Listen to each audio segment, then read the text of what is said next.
को नमन करके अपने थैले में डालने की आवश्यकता है। इतना होशियार रहना कि श्याम बेड़ा भिक्षु के जहर का असर हमारे आप के ऊपर ना हो जाए।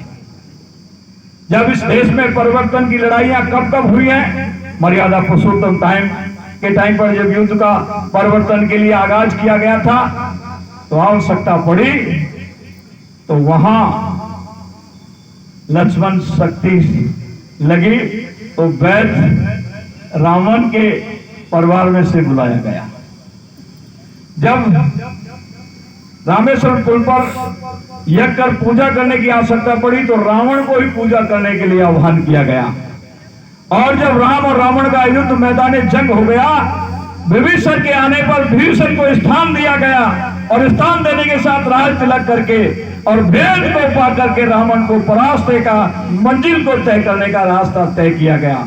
इन्हीं परिस्थितियों में प्रेमियों, छोटी मोटी बातों को दिल दिमाग में से निकाल करके आपको अपने लक्ष्य की तरफ बढ़ना है। एक अच्छे और नए समाज का संकल्प परम पूज्य बाबा जय गुरुदेव महाराज ने 60 साल की मेहनत कर प्रेमियों को दिलाने की मौज फरमाई और उसके लिए आदर्श के रूप में इस देश और दुनिया में तुमको ला करके खड़ा किया। तुम आदर्श के रूप में खड़े नहीं होगे तो तुम्हारे सामने ऐसी परिस्थिति आ जाएगी कि तुमको मजबूरन उस आदर्श पर चलना पड़ेगा।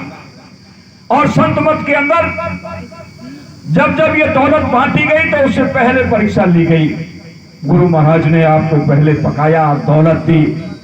तुम परीक्षा के अंदर कैसे पास हो गए उस रिजल्ट को तुमको पहले बताया। आज तो नकल करने पर पकड़ करके जेल में बंद कर दिया जाता है, लेकिन परम पूज्य स्वामी महाराज ने आपको सचेत किया और नकल करने वालों के बारे में भी बताया, जय गुरुदेव की दुकानों के बारे में भी बताया। विषय लंबा नहीं लेकर के जाऊंगा, सारा विषय खोल के आपको बता दिया।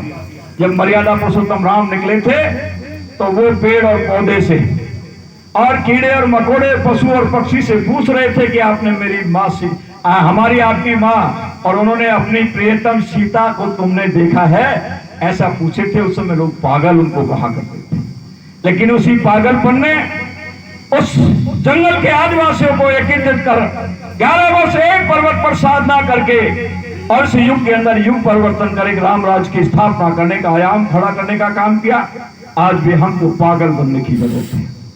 हमें कौन गुरु का प्यारा है, किसको गुरु से मोहब्बत है, यही आवाज देश और दुनिया के अंदर लगाने का काम करना है।